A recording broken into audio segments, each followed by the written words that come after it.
할렐루야. 다시 우리 요한계시록 말씀으로 넘어갔습니다.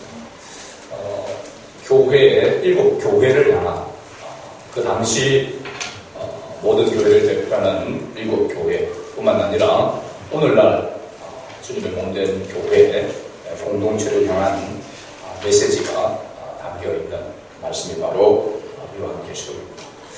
제가 초대교회의 초대교회의 예배의 모습이 어떠했는가를 좀 더 살펴보고자 여러 가지 자료들을 이렇게 보니까 사실 초대교회는 어떤 형식에 이렇게 얽매이지 않았던 그런 예배였습니다. 그 형식에 얽매이지 않았다는 것은 자발성이 강했다는 것이죠.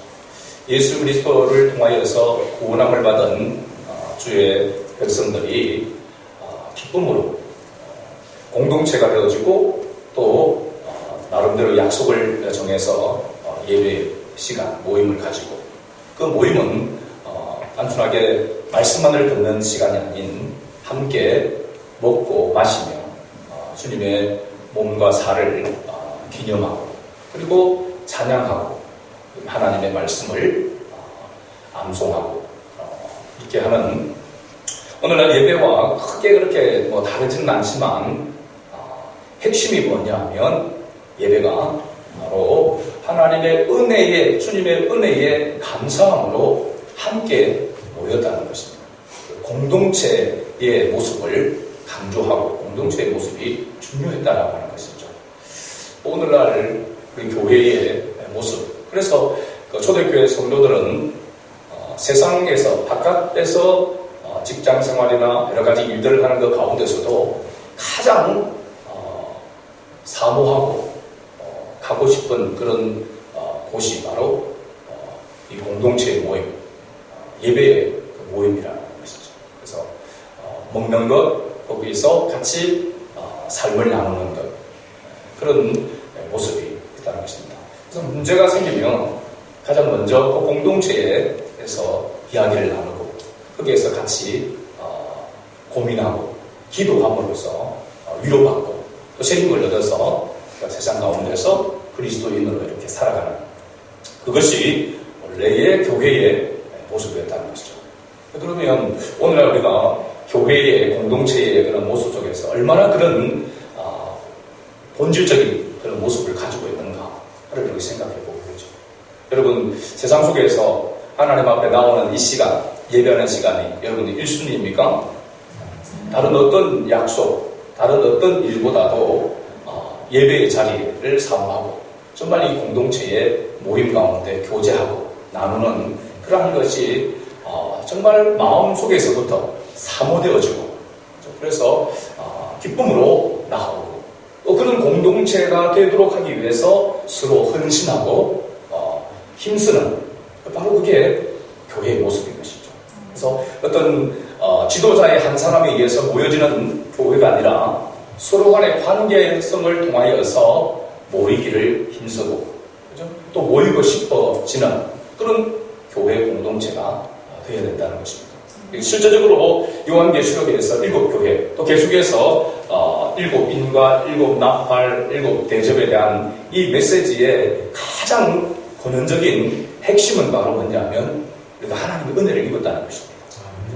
구원을 받았다라고 하는 것이죠. 그래서 하나님의 그 심판에서 우리는 자유함을 얻었다는 것입니다. 그것에 대한 감사, 감격, 그것으로 모여지는 공동체. 그게 바로 하나님의 다스리심과 통치하심이 있는 하나님의 나라. 그것을 이 땅에 맛보고 나타내는 것이 진정한 교회 공동체다라고 하는 것이 사실 요한계시록에서 우리에게 주시고자 하는 그런 메시지라고 생각됩니다. 그래서 우리가 여러 가지 힘들고 특별히 코로나 시대에 우리가 사실 교회에 제가 늘 강조하지만 예배와 함께 성도의 교제가 똑같은 그런 무게 중심으로 세워져 가야 교회가 교회다운 모습이 된다라고 이렇게 얘기했는데 그런 식사 교제나 이런 것들도 지금 제대로 할 수 없는 눈치를 보면서 우리가 사실은 모여야 되는 그런 속에 있습니다. 그럴 때에 우리가 어떤 모습으로 더 힘써 노력해야 될 것인가? 우리 각자가, 우리 교회 공동체가 다른 어떤 이 세상의 모임보다도 더 사모되어지고 더 정말 바라고 또 가치 있게 여기는 그런 공동체를 만들기 위해서 우리가 어떻게 해야 되는가? 우리 각자가 그런 부분들을 좀 깊이 있게 생각하는 시간이 되었으면 좋겠습니다. 우리 요한계시록 말씀을 살펴볼 때에 7교회를 향한 메시지 가운데 이것이 실제적으로 보면은 7임, 7나팔, 그리고 7대접, 이것은 하나의 묶음이라고 했습니다.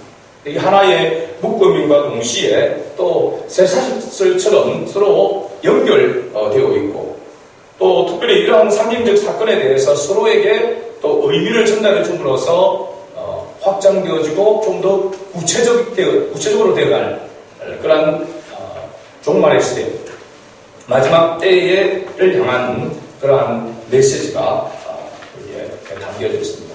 오늘 본문 6절을 보시면 이제 7나팔이 시작되어진다. 그렇죠? 7나팔을 가진 7천사가 나팔 불기를 준비하더라 라고 이렇게 기록하고 있습니다. 우리가 앞서서 7나팔을 불기 전에 마치 사극에서 왕이, 임금이 내전으로 들어올 때에, 그래서 내관이 왕이 들어오는 것을 알리게 되어지고 그 왕이 들어오기까지의 그 찰나적인 그런 고요함, 그것이 8장 우리가 1절에서 이야기를 했습니다. 하늘이 반 시간쯤 고요했다라고 하는 그 모습. 그래서 이 모습은 바로 이제 주님의 임재하심과 그리고 임재함으로 말미암아 주님께서 말씀하시고자 하는 그런 이제 모습이다. 그래서 대전에 들어와서 왕의 자리에 앉아서 이제 내신들에게 또 백성들에게 왕이 선포하는 그런 모습을 연상케 한다라고 이렇게 말했습니다. 그리고 앞에서 7천사가 7나팔을 받았더라라고 했는데, 이 오늘 나팔의 이 의미, 그리고 이 나팔이 어떤 기능을 하고 있는지에 대해서 잠깐 말씀을 살펴보고자 합니다. 그럼 구약성경 출애굽기 19장 16절에서 19절의 말씀에 보면 우리가 지난번에도 한번 살펴봤던 그런 말씀인데 한번 보도록 하겠습니다. 출애굽기 19장 16절에서 19절. 네, 띄워주세요. 같이 보고 한번 읽겠습니다. 셋째 날 아침에 우레와 번개와 빽빽한 구름이 산 위에 있고 나팔 소리가 매우 크게 들리니 진중에 있는 모든 백성이 다 떨더라. 모세가 하나님을 맞으려고 백성을 거느리고 진에서 나오매 그들이 산 길석에 서 있는데 시내산에 연기가 자욱하니 여호와께서 불 가운데서 거기 담임하십니다. 그 연기가 옹기가마 연기같이 떠오르고 온 산이 크게 진동하며 나팔 소리가 점점 커질 때에 모세가 말한즉 하나님의 음성으로 대답하시더라. 아멘. 시내산, 호렙산이라고 하는 산에서 모세가 뭘 받게 됩니까? 십계명을 받게 되죠. 율법을 받게 됩니다. 지금 출애굽기 20장은 십계명장이라고 할 수 있죠. 그렇죠? 그리고 그러니까 십계명을 받기 전, 앞에서 제가 했잖아요. 왕이 대전으로 들어와서 자리에 앉아서 말씀하기 전 그 상황과 비슷한 모습이죠. 그래서 여기 나팔 소리가 들렸다라고 하는 것은 누군가 나팔을 부른 것이 아니라 하늘에서 나팔 소리가 들렸다는 것입니다. 근데 그 나팔 소리에 모든 백성이 다 떨더라라고 이렇게 했습니다. 나팔 소리만 들려도 떨었다라고 얘기하고 있습니다. 그건 뭐냐면 만왕의 왕이신 창조주 하나님께서 그곳에 임재하신다라고 하는 것을 말해주고 있습니다. 그래서 빽빽한 구름, 이것은 실제 상징적인 그런 의미라고 했죠. 성경에서 구름과 같이 구름을 타고 그것은 바로 임재, 나타나심에 대한 주님의 나타나심에 대한 모습이라고 했습니다. 그래서 출애굽기 여기에 19장에서 보게 되지만 이 나팔 소리는 곧 하나님의 또 예수 그리스도의 임재라고 하는 것은 그곳에 함께 한다라고 하는 것이고, 그 다음에 출현, 나타나심의 상징적인 그런 의미요. 그래서 나팔 소리는 이곳에 지금 하나님께서 함께 한다라고 하는 그런 임재의 기능을 나타내고 있다라고 이렇게 말할 수 있습니다.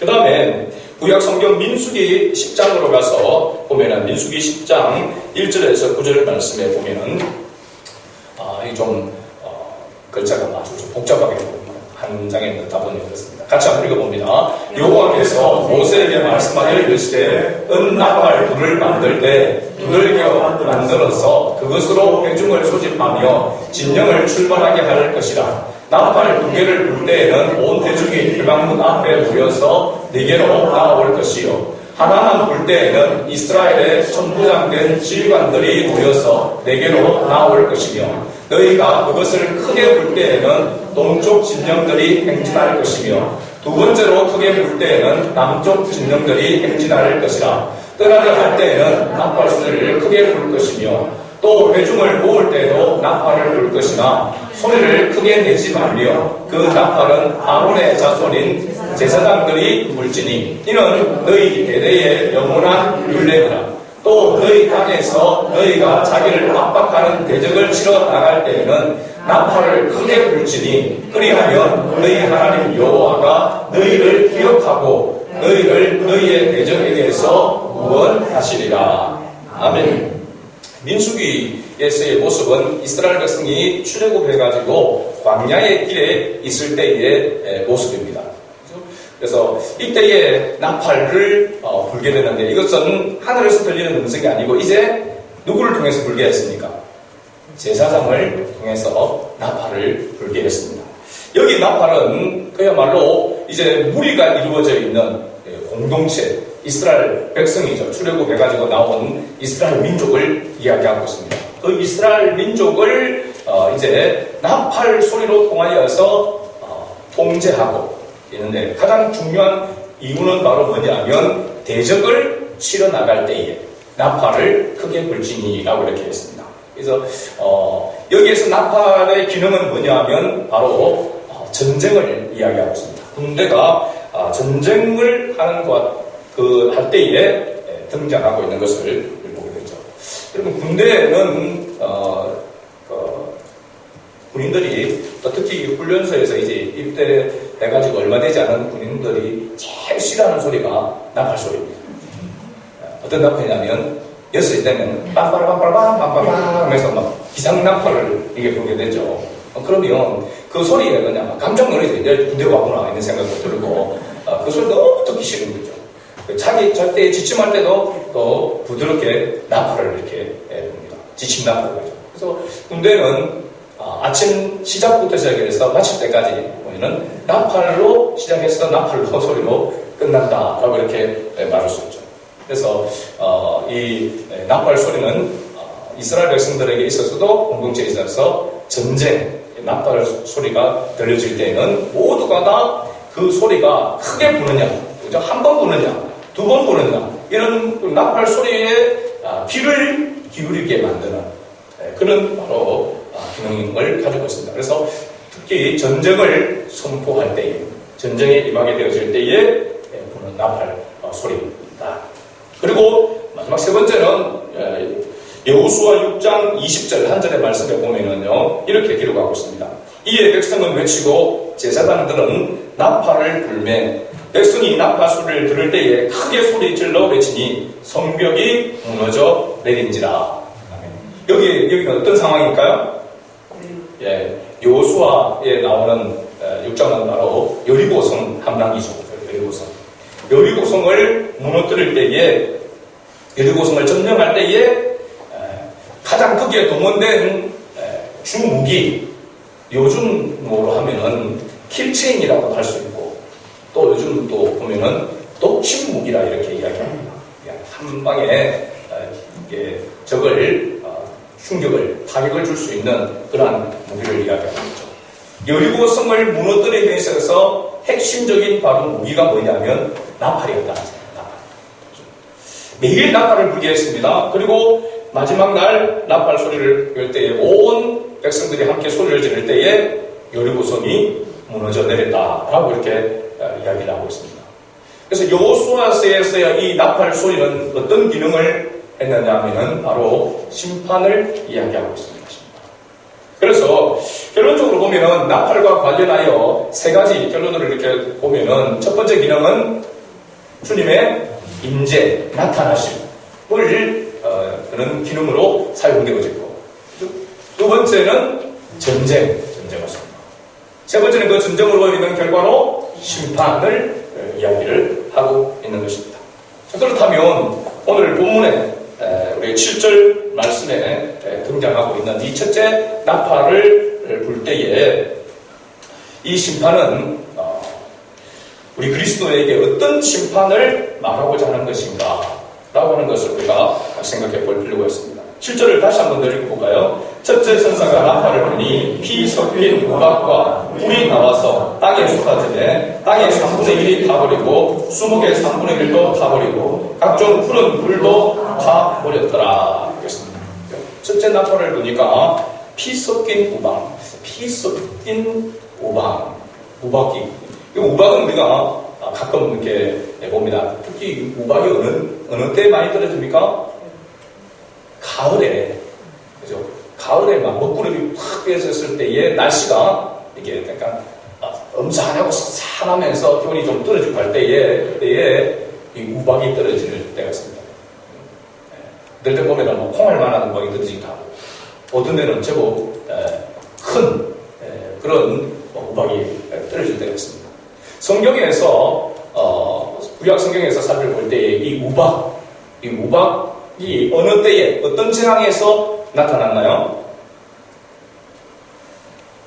이스라엘 백성이 애굽에 있을 때에, 그죠? 애굽에 있을 때에 애굽의 바로 왕, 완악한 그 강팍한 그 마음을 깨뜨리기 위해서 하나님께서 10가지 재앙을 내렸습니다. 10가지 재앙. 피, 게이파, 악도구, 매흡장. 매흡장. 피, 게이파, 악도구, 매흡장. 10가지 재앙입니다. 그러면 우박은 몇 번째일까요? 7번째 재앙입니다. 7번째 재앙이 우박의 재앙이었는데, 하나님께서 이 10가지 재앙을 애굽을 대상으로 내렸을까요? 이스라엘 백성을 위해서 내렸을까요? 10가지 재앙이 누구를 위한 재앙인가요?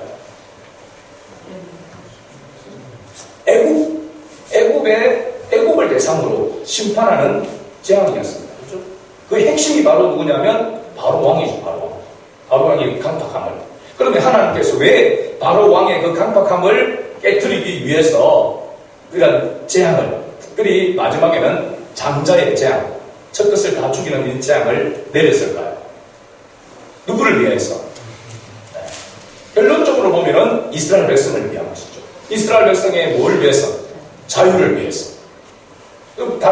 오늘날로 표현하면은 이스라엘 백성을 구원하기 위해서. 하나님께서 약속하신 그 약속의 땅으로 인도하기 위해서 하나님께서 그것을 순순히 내어주지 않는 강팍한 바로 왕의 마음을 깨뜨리기 위해서 10가지 재앙을 내렸던 것입니다. 그렇다면 이 요한계시록에서 나팔을 불 때에 나타나는 이 심판, 이 재앙들은 누구를 위한 것인가요? 첫째는 바로 세상 주관자들, 어둠에 속한 자들. 한마디로 이야기하면 예수가 그리스도이심을 믿지 않는 자들, 불신자들을 향하여 이 재앙이 임하게 되어질 것이고, 궁극적으로는 또 누구를 위한 것입니까? 하나님의 자녀인 우리를 위해서 이 재앙이, 이 심판이 임하게 된다라고 하는 것을 알 수 있습니다. 하나님이 살아계시고 하나님께서 택한 백성을 구원하여 하나님의 나라로 하나님과 함께 영원토록 살도록 하기 위해서 이 세상을, 죄악된 죄악이 관영한 세상을 심판하신 그러한 메시지로 지금 이야기를 하고 있는 것입니다. 그래서 본문에서 이 나팔 소리는 예수 그리스도가 만왕의 왕으로 오셔서 전쟁과 심판을 선언하실 것을 상징적으로 보여주는 바로 말씀이라고 할 수 있습니다. 그래서 이 심판은 누구를 향한 거냐면 궁극적으로 보면 세상 주권자들, 어둠에 속한 자들. 이 심판에 대해서 우리 그리스도인들은 뭡니까? 자유함을 얻는 것이죠. 심판에서 완전히 자유롭게 된 존재라고 하는 것을 말해주고 있습니다. 왜 이 메시지를 사도 요한을 통해서 주님께서 말씀하고 있는 것인가? 그 당시에 보면은 세상 권력자들, 세상 예수를 믿지 않는 오히려 불신자들이 더 득세하고 더 그들이 잘 먹고 잘 사고 더 힘을 가지고 있고, 그리스도인들은 그야말로 온갖 핍박과 박해를 당하고 또 때로는 목숨까지 잃게 되어지는 그런 정말로 절망적이고 비참한 상황에 놓여 있었단 말이죠. 그런데 주님께서 이 말씀을 주시는 것은, 내세 주신 것은 그럼에도 불구하고 최종적인 승리자는 누구를 이야기하고 있습니까? 바로 너희 구원받은 그리스도인이라고 하는 것을 말해주고자 하는 것입니다. 여러분, 우리가 스포츠 경기를 이렇게 해봅니다. 특히 축구 경기 가운데서 한일전 이런 경기를 하게 되고, 평가전이 아닌 월드컵이나 이런 데서 만나게 되어지게 되면 한일전 이렇게 하면 정말로 막 피치게 되죠. 그러면 막 시작부터 시작해가지고 시작하기 전에 선수들 입장하는 것부터 시작해 마음을 졸이기 시작합니다.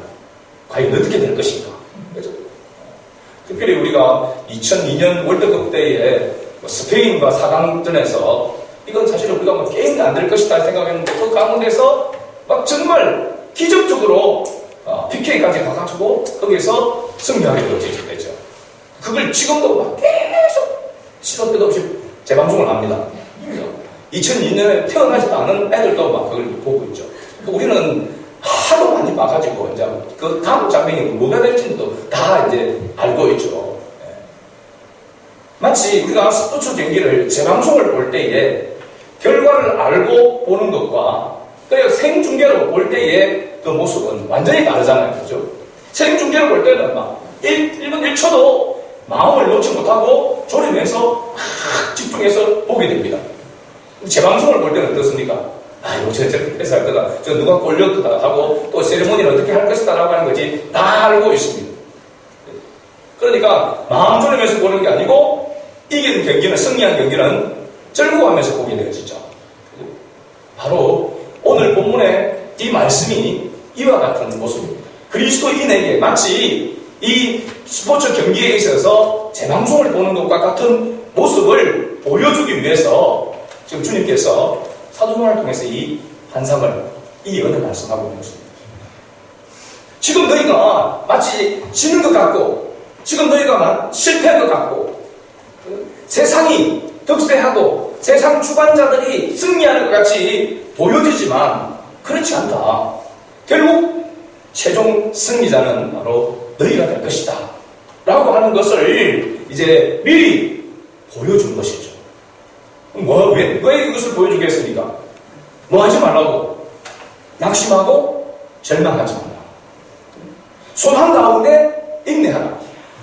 결국 너희가 승리할 것이기 때문에 너희가 즐거이 그 모든 것들을 감내해내야 된다. 그런데 현실 앞에 우리는 자꾸 현실을 보게 되는 것이죠. 눈앞에 보이는 겁니다. 여러분, 우리 자녀들을 양육하면서 그걸 보지 않습니까? 저희들이 앞으로 이제 10년 뒤에 앞으로 이제 어떤 모습으로 나아가게 될 것인지 부모들은 예측을 합니다. 경험을 했기 때문에. 지금 저렇게 맹탕 놀고 저렇게 지금 말 안 듣고 저렇게 하면은 나중에 어떤 모습으로 되어지게 될지 아니까 부모는 잔소리를 하게 되는 것이죠. 그런데 지금 현재에는 자기 혼자 세상 집을 다 치고 있는 것처럼 공부하는 거 힘들다 하고 뭐 하면은 막 죽고 싶다 하고 그렇게 힘들어한단 말이죠. 그 과정을 어떻게 잘 극복하고 나아가면은 더 나은 미래가 있다라고 하는 것을 알고 있는 부모와 그걸 아직까지 경험하지 못하고 현실에만 눈앞에 보이는 것과는 차이가 있는 것이죠. 주님께서 우리에게 지금 보여주고 있는 것은, 이 메시지를 통해서 보여주고 있는 것은 우리로 하여금 앞으로 종말에 마지막 때에 어떠한 모습으로 우리가 서게 될 것인지에 대해서 너희 잊지 마라. 잊어버리지 말고 현실 가운데 안주하지 말고 굳건하게 서 있어라 라고 하는 것을 지금 이야기하고 있는 것입니다. 그래서 너무 염려하고 걱정하고 근심에 사로잡혀 살지 마라. 그래서 낙심하고 절망하지 말라고 이야기하고 있는 것이죠. 여러분, 7 나팔 중에서 첫째부터 시작해서 넷째까지의 나팔은 바로 자연계에 내리는 재앙입니다. 자연 속에서 이 자연 재앙 가운데서 내릴 때에 이 재앙이 전체가 아니고 3분의 1이라고 했습니다. 3분의 1. 이런 재앙들이 이제 보여지게 될 것이다. 나타나게 될 것이다. 그러면은 주님의 때가 임박해 오고 있다라고 하는 경각심을 가져야 된다는 것입니다.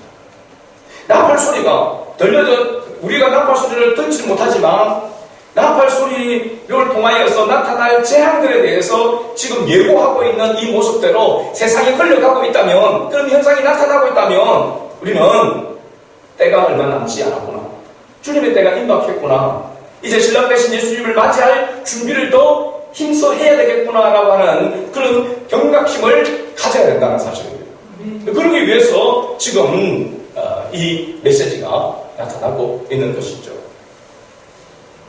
구약 성경에도 보면 스가랴 선지자가 요한계시록에서 오늘 본문에 대해서 비슷한 그런 광경을 보고 선포한 말씀이 나옵니다. 스가랴 13장 8절과 9절 우리 화면을 보고 같이 한번 읽어봅니다. 여호와가 말하노라 이 온 땅에서 3분의 2는 멸망하고 3분의 1은 거기 남으리니 내가 그 3분의 1을 물 가운데에 던져 은같이 연단하며 금같이 시험할 것이라. 그들이 내 이름을 부르리니 내가 부를 것이며 나는 말하기를 이는 내 백성이라 할 것이요 그들은 말하기를 여호와는 내 하나님이시라 하리라. 아멘. 여기는 3분의 2가 멸망하고 3분의 1은 남는다고 했습니다. 여기 보면 재앙이, 하나님의 심판이 더 많아졌고 더 강해지고 있다라고 하는 것을 이야기해주고 있는 것이죠. 지금 우리가 실제로는 이 코로나19 백신만 나오면 그죠? 금방 해결될 수 있을 것 같이 그렇게 보여졌는데 지금 가면 갈수록 더 미궁속에 빠져들어가고 있습니다. 백신을 맞고 어느 정도 이제 정상으로 돌아올 것 같이 그렇게 보여지는데 백신을 많이 맞은 나라도 지금 아직도 확진자가 많고 사망에 이르는 자가 많다라고 하는 것입니다. 이게 한 나라, 한 지역이 아니라 전 세계적으로 이렇게까지 지금까지 확산되어 가지고 오랫동안 이런 경우가 지금까지 잘 없었습니다. 그렇다면 지금 이 코로나19는 어떻게 보면은 하나님의 심판, 재앙 가운데 있는 모습이라고 할 수 있습니다. 이미 하나님께서 나팔을 부르고, 그죠? 재앙의 모습 가운데 있다라고 할 수 있습니다. 우리는 이런 그 상황들을 보면서 어떤 모습을 가져야 되느냐? 주님께서 이제 이 세상을 심판하고, 우리는 하나님의 나라에서 영원토록 주님과 함께 살 수 있는 그 때가 지금 임박해 오고 있구나. 그럼 어떤 삶을 우리가 살아야 될 것인가? 이 부분에 대해서 우리가 주목해야 된다는 사실입니다. 그래서 사실 이 나팔 소리가 들려지고 나팔 소리의 이 심판은 우리로 하여금 예수 그리스도께, 주님께 주목하도록 하기 위한 메시지입니다. 세상 주관자들, 불신자들이 심판을 받게 되어질 날이 얼마 남지 않았다는 것입니다. 그리고 보면 우리가 이런 때를 우리는 예수 그리스도께 주목하고 집중하고 경각심을 가져야 되는 그런 모습 가운데 있어야 되지만, 또 한편으로 보면 아직까지 그래도 기회가 있잖아요. 아직까지도 복음을 들을 수 있는 기회가 있고 예수 그리스도를 믿을 수 있는 그런 기회가 아직까지 남아있는데 그 남은 때가 그렇게 많지 않다라고 하는 것을 우리가 보면서 우리는 더 복음 전도에 더 경각심을 가져야 된다는 사실입니다. 그런데 제가 그렇게 요즘은 생각합니다.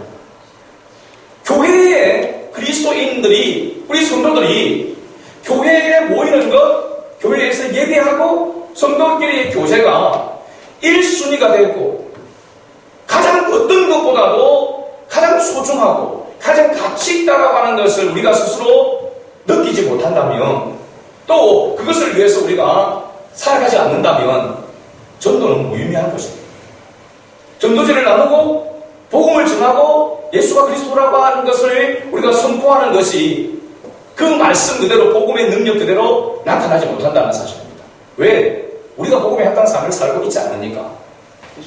우리가 교회에 모이는 것이 이게 하나의 형식적인 그런 모습이고, 마지못해서 그냥 안 나가면, 예배 안 드리면 죄 짓는 것이고, 그죠? 그런 어떤 두려움 가운데서 그냥 예배 자리에 나오는, 한 시간 예배를 드리는 것으로 만족하는 그런 모습이 된다면, 우리가 전하는 복음은 그냥 사구리 복음이 되는 것입니다. 그러나 정말 우리 한 사람 한 사람이 이 교회 공동체를 사랑하고 예배를 정말로 귀하게 여기고, 그렇죠? 우리 성도들 한 사람 한 사람을 정말로 귀하게 여기서 이 공동체가 이 세상의 어떤 곳에서보다도 여기에 모이고 싶고, 여기에 가고 싶고, 여기에 함께 하고 싶은 그런 마음들이 우리 안에 우러날 수 있도록 기도하고, 우리가 힘쓰지 않으면 우리가 아무리 입으로 떠들어서 복음을 전한다 할지라도 그 복음은 참된 복음이 될 수가 없다는 사실입니다. 물론 우리가 입술로서 전도지로서 전도해야 되는 것도 필요하지만, 가장 중요한 것은 우리 공동체가 공동체다워야 한다는 사실입니다. 주님이 함께하는, 주님의 은혜가 있는 공동체가 돼야 됩니다. 사실 요즘 마음이 좀 한켠에 아픈 그런 부분들이 있다면, 교회가 여러분 우리 성도들, 우리 성도들의 가정, 형편, 여러 가지 사정들을 이 세상 속에서 누가 제일 잘 알고, 또 영적으로 누가 잘 인도해 줄 수 있는가, 누가 이것을 같이 고민하고 같이 위해서 기도하고 해결해 나갈 수 있는가, 우리 자신들인 줄을 믿습니다. 고민이 있을 때에 여러분 다른 것보다도 교회 안에서 그 고민을 내놓아야 합니다. 의논해야 됩니다. 같이 나눠야 합니다. 그러니까 자존심 상하고 또 뭐 소문이 나고 이렇게 하는 것, 여러분 그것보다도 더 중요한 것은 내가 진실한 마음으로 나누어서 함께 내 마음을 위로하고 함께 나아갈 수 있는, 살아갈 수 있는 이 공동체가 되지 않으면은 우리의 삶의 중심이 하나님께 있지 않는 것입니다. 우리의 삶의 중심이 하나님 중심, 말씀 중심, 교회 중심에 서 있지 않으면은 우리의 신앙생활은, 우리의 삶은 헛되고 헛될 수밖에 없다는 사실입니다. 그래서 이 마지막 시대를 살아가는, 주님의 나팔 소리가 들리는 듯한 이 시대 속에 우리가 있을 때에 우리는 귀를 기울이고 주님께 첫째는 주목해야 되고, 그 다음에는 이 공동체가 주목을 받을 수 있도록, 이 공동체가 정말로 건강한 공동체에서 이 안에서 우리의 고민이 해결되어지고, 이 안에서 우리가 새 힘을 얻고 위로를 받고 시험을 받고 회복되어져서 세상 속에서 그리스도인으로 또한 담대하게 살아갈 수 있도록, 또 이 공동체를 자랑할 수 있는 그런 모습이 되어야 될 줄 믿습니다. 제가 권사님한테, 우리 강사님한테 앞으로 우리 교회가 조금 더 형편이 나아지면은 여러 가지 여러 모양으로 다 힘써야 되겠지만은 점심 식사도 더 질적으로 더 좋아져야 된다 생각합니다. 여러분 먹기 위해서 교회 오느냐 이렇게 생각할 수도 있지만, 교회 가면 내가 집에서 못 먹는 교회에서도 먹을 수 있다라고 하는 그거 하나만으로도 교회에 대한 가고 싶은, 그곳에 가고 싶은 그런 기대감을 가질 수 있어야 되는 것입니다. 이건 하나의 한 부분이지만 다른 모든 삶의 부분 영역에서 그래야 돼야 된다는 사실입니다. 교회 가고 싶다. 교회에서 내가 이 고민을, 내가 걱정하고 염려하는 것을 나누고 도움을 구하고, 그러면서 함께 세워져가고, 나도 그런 도움을 주고 위해서 기도할 수 있는 그런 사람이 되야 돼요. 그냥 듣고 그럴 줄은 몰랐다 그러면서 막 소문을 내고 험담하는 그런 모습이 아니라 정말로 마음으로 염려하면서 위해서 기도하고, 그래서 그 문제를 같이 함께 해결해 나갈 수 있는 그런 교회 공동체가 되어야 될 줄 믿습니다. 지금 이 코로나 시대에 주님께서 찾으시는 교회가 바로 그런 교회다. 그런 우리 또한 사천성한 교회가 되기를 저는 간절히 소망합니다. 이를 위해서 우리가 함께 다 마음을 모아서 나아갈 수 있기를 바랍니다. 마지막으로 요한복음 16장 33절 말씀을 읽고 말씀을 드리겠습니다. 같이 읽겠습니다. 이것을 너희에게 이르는 것은 너희로 내 안에서 평안을 누리게 하려 함이라. 세상에서는 너희가 환난을 당하나 담대하라. 내가 세상을 이겨노라. 아멘. 바로 이 말씀이 요한계시록에서 주님께서 우리에게 주시는 메시지입니다. 세상에서 너희가 환난을 당하나 담대하라. 이유가 뭡니까? 내가 세상을 이깁니다. 주님께서 승리해 놓은 그 길을 우리는 가고 있다라고 하는 것을 기억하고, 여러분 삶 가운데서 여러 가지 모양으로 힘들고 어려운 일이 할지라도 주님께 맡기고 소망 가운데 인내하며 나아가는 우리 성원의 가족들 될 수 있도록 주의 이름으로 축복합니다. 아멘.